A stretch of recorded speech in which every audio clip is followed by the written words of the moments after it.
Hi, Pisces. Like I said, I wanted to just make sure that I wasn't shorting you of it since I was going around the whole thing. I'm not really connecting the aspects.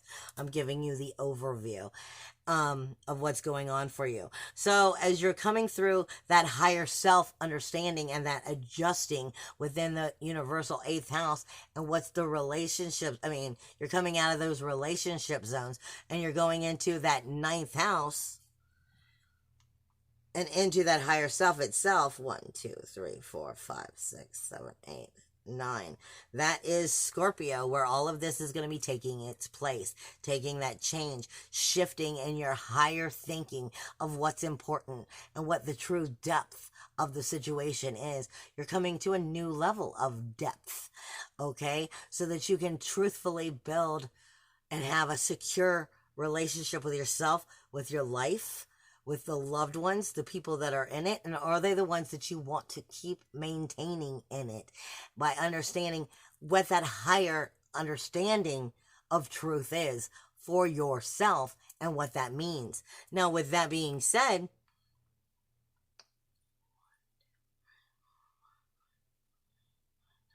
the universal 10th house, your honor, your reputation, your prestige, your professional career, your financial success within the community, the financial foundation within the community, the duty, the authority, the foundation, and its responsibilities of that honor, prestige, career zone, jobs.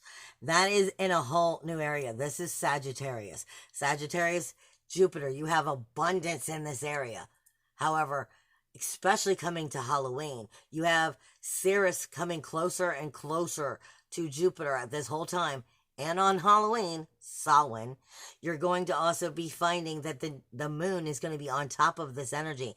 So this energy this whole month is building to you understanding in that outer community what is nurturing and what is neglecting, or what's being nurtured, what is being neglected from you as well as to you. Is the outer community, no, I don't want to say serving you, but are they neglecting things that need to be addressed? Is it nurturing you properly? The outer community that's supporting those finances. Like I said, those finances, those, your honor, your reputation, your prestige, your financial success, your foundation socially in that outer community, the authority and the responsibilities. Is it been neglecting or nurturing? As well as, are you putting the same efforts in? You're going to be really paying attention to this, because this is a higher experience of a higher learning. It's also ruled by Jupiter and it's in its home. It's a very powerful place. This should be a positive energy for you.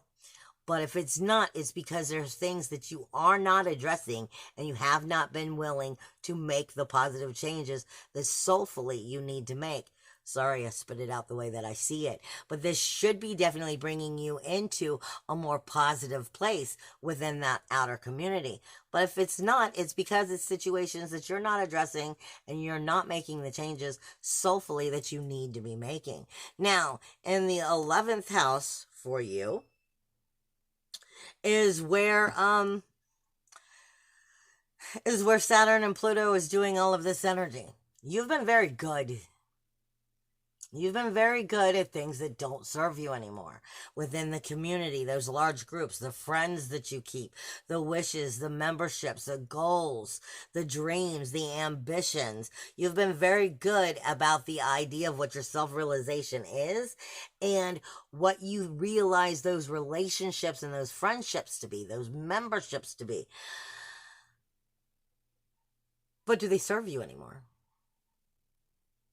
You have Jupiter here saying, not Jupiter, you have Pluto about to go direct, or going direct on the 23rd, starting to ask you about the death, decay, the destruction, the rebirth, renewal, regeneration, asking you right off the bat, this whole outer world around you, the community that you keep, the friends that you keep, are they supporting the goals and the dreams and the ambitions that you wish to see and create in life? Or are they there, but not really there? I mean, are they there for you? Or are they just there because they happen to be space in your life, with something filling that space. I hate to put it that way, but that's the way I'm seeing it. This is all about rules, walls, boundaries. If you're not setting the proper rules, walls, and boundaries that create the illumination of changing and taking you where you want to be, it's because you're allowing people to make space in your life that aren't the best people for you. And it's time to allow the space to be empty so the right ones can come.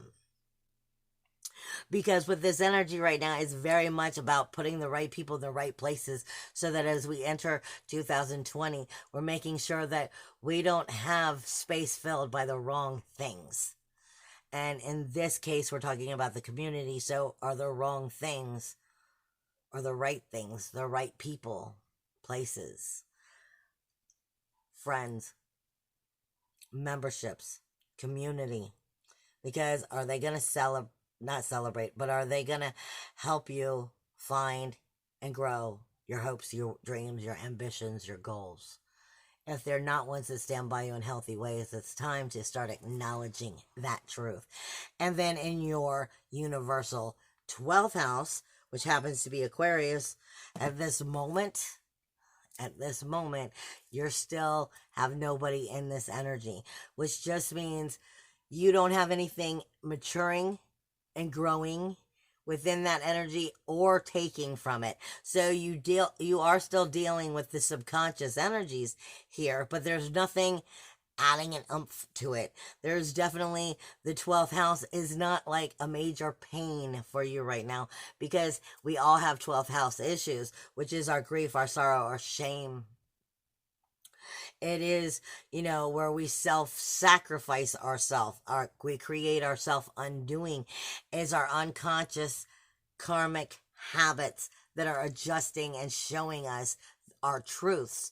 You don't have anything here causing major problems, bringing it to the surface. It's just there. But Spirit does say you need to pay attention to your memberships, because your memberships within those communities, those friends, because even though it's not in your 12th house, Spirit says it's still in your 12th house. I love you guys. And if you are interested in your own, like booking your own appointments, whether it's tarot or astrology or anything, it's in the information down below. Bye, guys.